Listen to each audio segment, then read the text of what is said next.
นี่แหละทุกคนหลังจากข่อยมาฮอดสถานีทุ่งสองห้องแล้วรถก็มาพอดีทุกคนเอ้ยพอดีเหมาะเจาะอีหลีเนาะข่อยก็ได้ขึ้นกับเมียข่อยพุ่นแหละปลายทางเฮาก็คือตลิ่งชันพุ่นแหละทุกคนเอ้ยแต่ว่าเฮาต้องไปเปลี่ยนรถอยู่อันนั้นสถานีกลางบางซื่อคือเก่าพี่น้องเอ้ยหรือว่ากรุงเทพอภิวัตรนั่นแหละทุกคนเขาสิเปลี่ยนชื่อใหม่เนาะค่าตั๋วนี่บ่คือเก่าเด้อพี่น้องเอ้ยปีใหม่มาแล้วเนาะสำหรับข่อย2คนนี่ตกคนละ42 บาทเนาะ2คนก็84 บาททุกคนมันขึ้นแล้วพี่น้องมันบ่แม่น20 บาทตลอดสายเนาะบ่แม่นแล้วบัดนี้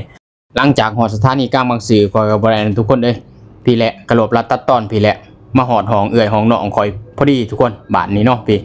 ก็จนเที่ยงจนอันนั้นเที่ยงจนเวลาประมาณ 10 โมง 11 โมงแล้วตอนนี้เนาะเพิ่นก็